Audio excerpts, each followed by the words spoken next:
Pemirsa, ribuan supir bus pariwisata gelar aksi demo tuntut pencabutan surat edaran terkait larangan studi tur keluar Provinsi Jawa Barat.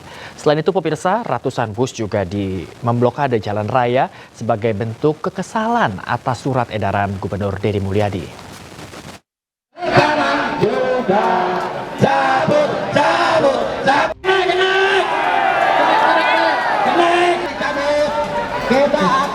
Ribuan supir bus dari berbagai daerah di Jawa Barat memadati kawasan gedung pemerintahan Provinsi Jawa Barat.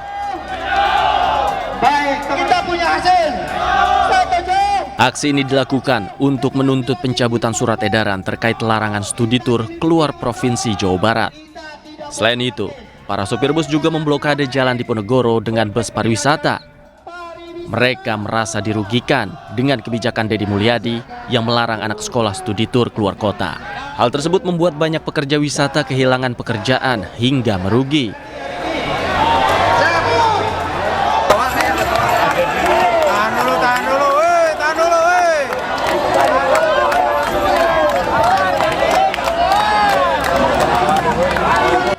Kekecewaan itu mereka lampiaskan dengan orasi dan mencoba menerobos masuk ke dalam gedung sate dengan mendorong pagar.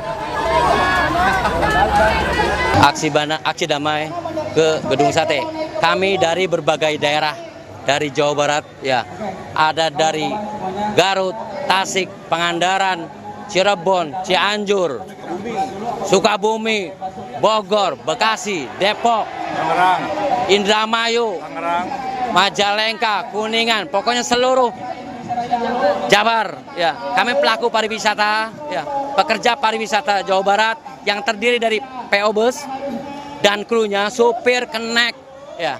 Juga ada travel agent, juga ada tour guide, juga ada UMKM, ya. Kami di sini menggelar aksi damai, bukan demo, ya. Kita menggelar aksi damai hanya ingin menuntut keadilan. Massa mengancam jika tuntutan mereka tidak digubris, para supir bus akan kembali berunjuk rasa dengan jumlah yang lebih banyak. Dari Bandung, Jawa Barat, Ervan David, iNews melaporkan. Pemirsa, tim narkoba Bareskrim Polri bekerja sama dengan Bea Cukai Bengkalis membekuk pengedar narkotika dengan barang bukti 20 kg sabu. Operasi ini sekaligus membongkar modus penyelundupan narkotika jaringan internasional melalui jalur perbatasan perairan Bengkalis.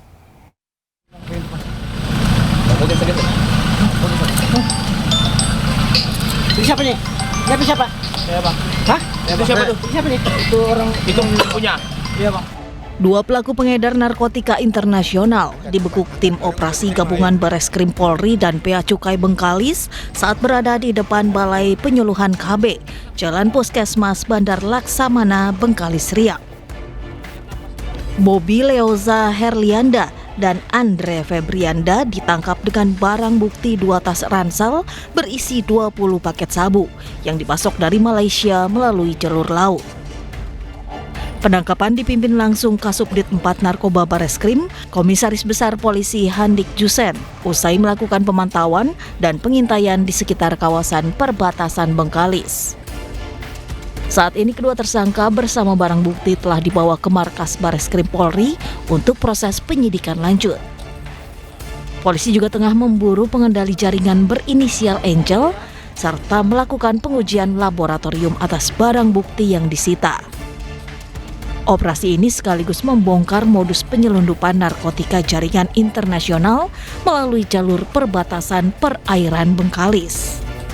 Dari Jakarta, dan Helmi Sejangbati, iNews melaporkan. Pemirsa, aksi kejar-kejaran dan tembakan polisi berkali-kali mewarnai upaya penangkapan komplotan pelaku begal di Bangkalan, Jawa Timur. Petugas berhasil meringkus 4 pelaku di lokasi berbeda. Itu, cepat. Gak dapat nomornya. Songkoan. Beginilah suasana upaya penangkapan salah satu pelaku di wilayah Pantura oleh unit Resmob Satreskrim Polres Bangkalan. Para pelaku terlibat aksi kejar-kejaran di jalanan kampung yang cukup gelap, disertai beberapa kali tembakan karena pelaku terus berusaha kabur dari sergapan petugas.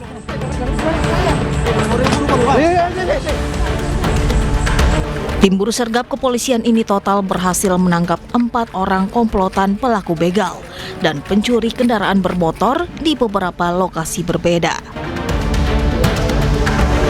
Dari hasil pemeriksaan, komplotan ini sudah beraksi di banyak TKP, termasuk di kawasan Jembatan Suramadu yang kerap meresahkan masyarakat sekitar, maupun para pengendara motor yang sedang melintas, terutama saat malam hari.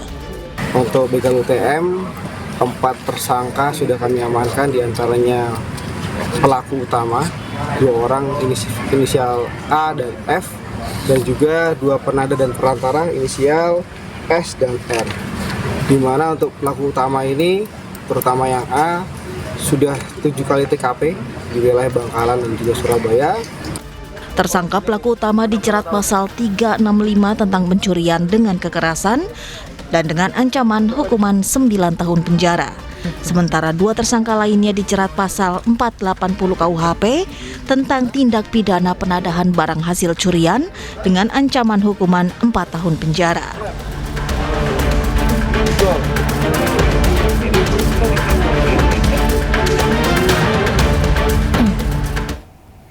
Aksi perampokan dan penganiayaan terjadi di rumah seorang nenek di Jember, Jawa Timur. Korban ditemukan dalam kondisi mulut dan kaki terlakban.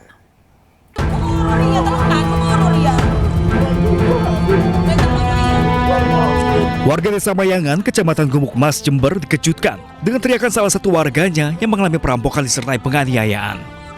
Korban wanita lansia berusia 61 tahun ditemukan dalam kondisi mulut dan kaki terlakban. Bahkan korban juga alami luka senjata tajam di bagian kepala. Kejadian diperkirakan pukul 2 pagi, 3 pelaku menggunakan penutup wajah masuk ke dalam rumah dengan pintu yang tidak terkunci. Para pelaku menganiaya 2 penghuni rumah.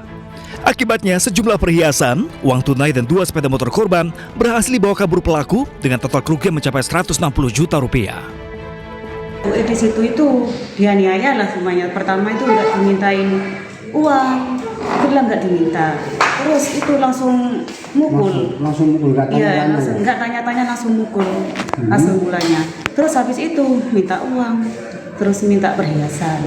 Sama itu, habis itu ibunya itu nggak boleh, mungkin ngelawan lah, ya, ngelawan, mempertahankan punyanya itu.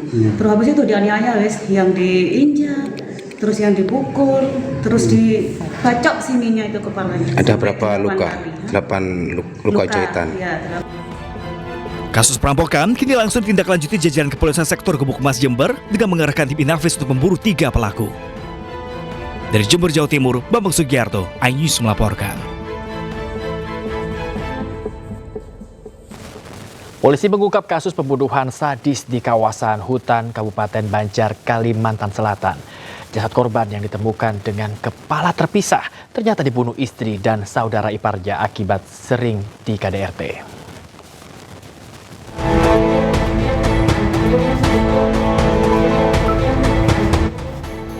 Polres Banjar berhasil mengungkap kasus pembunuhan sadis di kawasan hutan di Desa Paramasan, Kabupaten Banjar, Kalimantan Selatan. Korban berinisial DI ditemukan tewas dengan kepala terpisah dari tubuhnya usai dianiaya oleh istrinya berinisial F dan saudara ipar korban berinisial PP.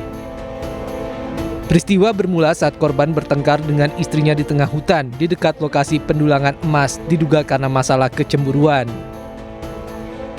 Keributan memuncak saat korban memukul pelaku dan dibalas dengan bacokan parang oleh pelaku.